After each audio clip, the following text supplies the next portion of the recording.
السلام علیکم ورحمۃ اللہ وبرکاتہ۔ محترم سامعین و سامعات، میں آپ کی خدمت میں پھر سے اجالا چاندنی امید اسلامک چینل سے ویڈیو لے کر حاضر ہوا ہوں۔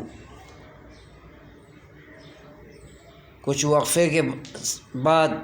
یہ ویڈیو کر رہا ہوں اور میں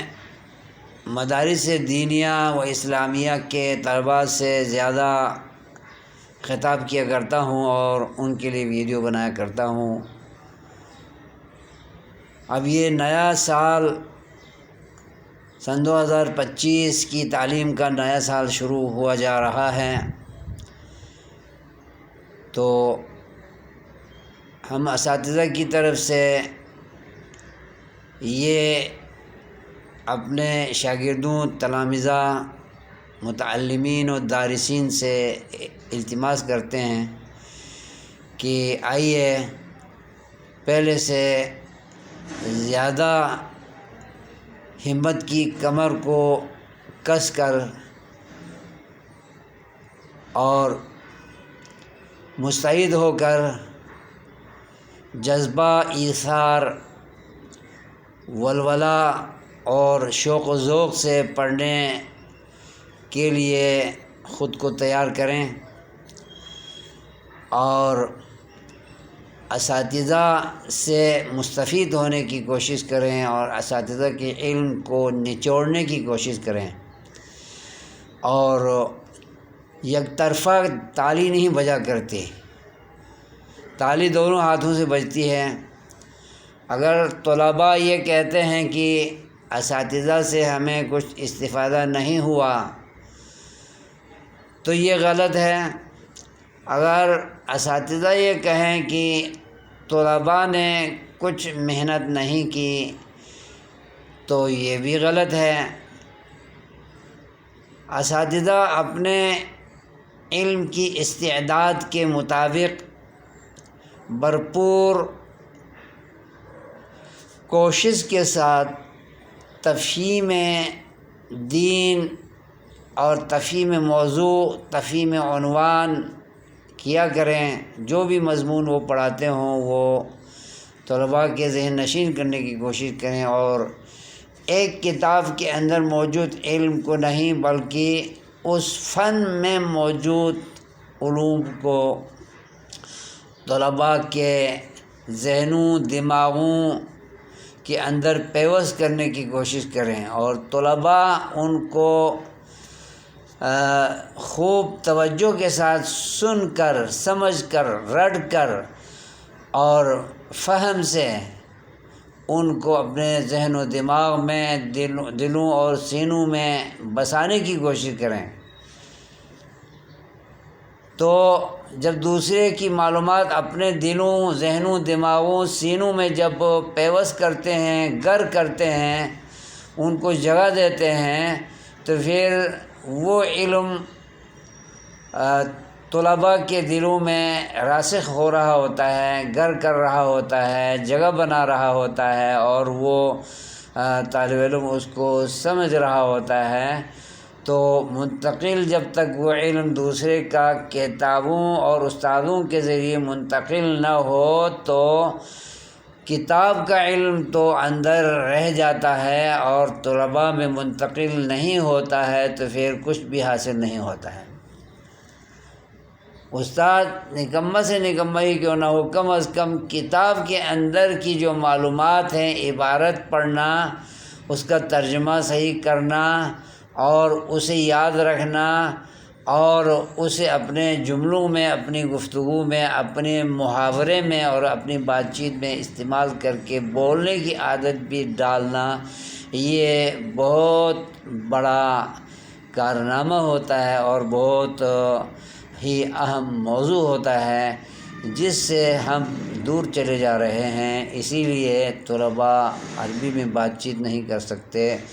اردو میں ٹوٹی پھوٹی بات تو کر لیتے ہیں، لیکن عربی میں بات چیت کرنے سے جو پیچھے ہٹتے ہیں اور ان میں یہ جو صلاحیت پیدا نہیں ہوتی، وہ عدم انہماک کی وجہ سے، ذوق و شوق نہ ہونے کی بنیاد پر، اور علم کو ایک مذاق سمجھ کر پڑھنے والوں کے لیے ایسا ہی ہوتا ہے۔ علم کو ہم 100% ٹائم دیں گے تو پھر یہ 50% ہمیں فائدہ دے گا، اور اگر ہم 200% توجہ دیں گے تو پھر یہ 100% ہمیں مستفید کرے گا۔ لہٰذا تمام طلباء سے التماس ہے کہ وہ آئیں مدارس میں اور اساتذہ سے مستفید ہوں، ہر فن میں توجہ کریں اور کلاسوں میں متعدب ہو کر اور ادب و تہذیب کے ساتھ بیٹھیں، گفت و شنید کریں اساتذہ سے اور ان کے علوم کو نچوڑنے کی کوشش کریں۔ استادوں سے خواہ مخواہ الجھنے کی کوشش نہ کریں، خود کو فقیہ زمانہ نہ سمجھیں، خود کو ناچیز فی العلم سمجھیں، اور سمجھنے کے لیے پوچھیں، اور جب وہ کچھ معلومات فراہم کریں تو ان پہ بھروسہ کریں۔ اصول و قواعد کی بنیاد پر اساتذہ کو بتانا چاہیے، اور انہی کی بنیاد پر طلباء کو وہ چیزیں یاد رکھنی چاہیے۔ احادیث ہوں، قرآن ہو، ترجمہ ہو، تفسیر ہو، اصول ہو، فقہ ہو، اصول حدیث ہو، اور علم ادب ہو، علم لغہ عربیہ ہو، اور علم تاریخ ہو، یا کوئی بھی عنوان ہو، ہر ایک میں کوشش کرنی چاہیے، کیونکہ جب کتابیں پڑھائی جاتی ہیں تو پھر ان کو یاد کرنا، ان کو سمجھنا، ان کے اندر کی چیزوں کو اپنے اندر منتقل کرنا ہی ضروری ہوتا ہے۔ نصاب میں آپ کسی کو فوقیت نہ دیں، کسی کو کمتر نہ سمجھیں، بلکہ ادنیٰ سی کتاب کو بھی آپ فوقیت دیں، اور جو بڑی کتاب ہے اس کو اور زیادہ فوقیت دیں، اور حرف بحرف سمجھنے کی، جاننے کی کوشش کیا کریں، تاکہ آپ مختصر سے نصاب کو پڑھ کر 6 سالہ، 5 سالہ، 7 سالہ، 8 سالہ نصاب کو پڑھ کر آپ ایک عالم دین، ایک اسکالر، ایک پڑھا لکھا انسان آپ فارغ ہو کر معاشرے کی رہنمائی کے لیے اور جہالت سے لوگوں کو نکالنے کے لیے اور گمراہی سے لوگوں کو ہدایت کی طرف لانے کے لیے آپ کوشاں ہو سکیں۔ مدرس بنیں، خطیب بنیں، امام بنیں، کچھ بھی آپ بنیں، لیکن آپ دین کو سمجھنے والے بنیں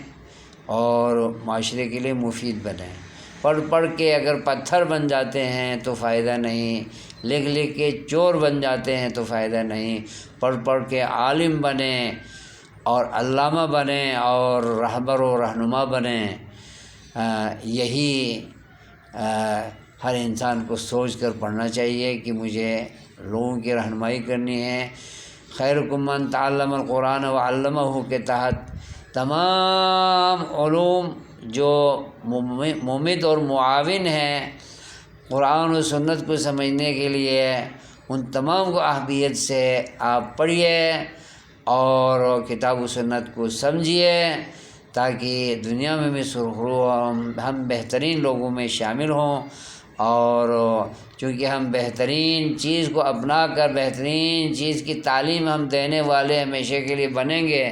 تو پھر بہتر کو اپنانے والے اور بہتر پر چلنے والے اور بہتر کی تعلیم کرنے والے یہی اچھے لوگ ہوتے ہیں۔ اور دین تو ہے ہی بہترین چیز، اسی کو سیکھنے کے لیے، اسی پر عمل کرنے کے لیے، اسی پر چلنے کے لیے دنیا میں اللہ نے ہمیں بھیجا ہے اور ہمیں پیدا کیا ہے۔ اور پھر ہم پڑھ پڑھ کے کچھ بھی نہ بن سکیں اور نہ اپنی رہبری کر سکیں نہ دوسروں کی، تو پھر خسرت دنیا والآخرہ ہے۔ اللہ تعالی ہم سب کو دنیا اور آخرت دونوں کے خساروں سے بچائے اور علم کے نور سے ہمیں منور کرے۔ آمین. السلام علیکم ورحمۃ اللہ وبرکاتہ.